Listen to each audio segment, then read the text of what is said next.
Kishan's work sounds fascinating.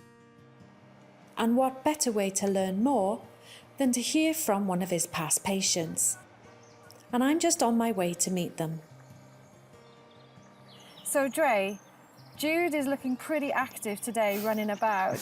But when did you first realise that there was a problem?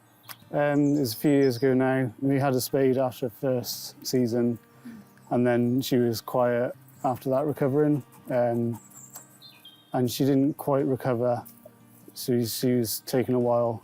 So we took her to the vets to check that everything was going okay.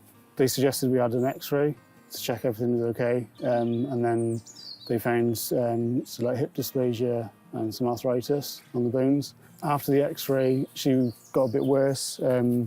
She was really feeling sorry for herself and staying in a bed. She always used to be in the thick of it with all the kids and us, but then she was just staying in a bed, kind of pining to come out and play with us, but she just couldn't. So what were your options at that time? Did you just approach the vet? Because that's what normally people Exactly. would do, right? Yeah, after the X-ray, we went back and they said we can give her some painkillers, which eased her up a bit. And they suggested a specialist in Bristol for her hips. So we took her down to them and they examined her. They said the best thing would be a hip replacement, but at her age and with how active she is, it would do more harm than good. So from that point, how did you then hear about Kishan? It was one of our friends.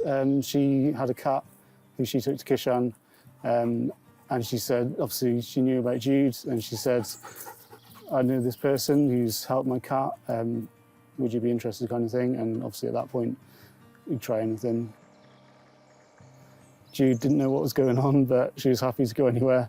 So yeah, she went in, she obviously instantly ran over to him, and I think she knew that we were there to help her, and yeah, he went straight into it, and she was all over him. And what was the turning point you started seeing some improvements in Jude? It was the next day. Really? Yeah.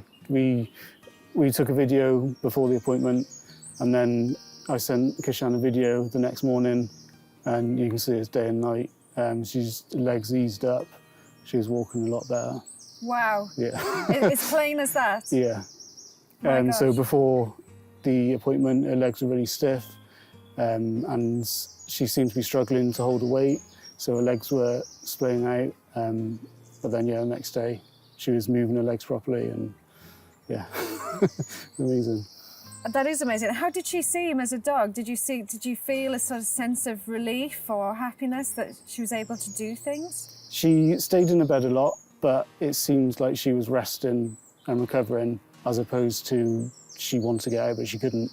So it felt a lot better, thinking that she was getting better and she was happy with it. She was resting nicely and calmly, which is not very often for her.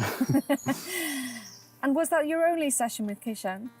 With how different she is now, yeah, it's taken quite a few sessions to get there. But yeah, it's completely different. Completely different dog. Jude's story is just one of many that I've heard since being in touch with Kishan. But what I really want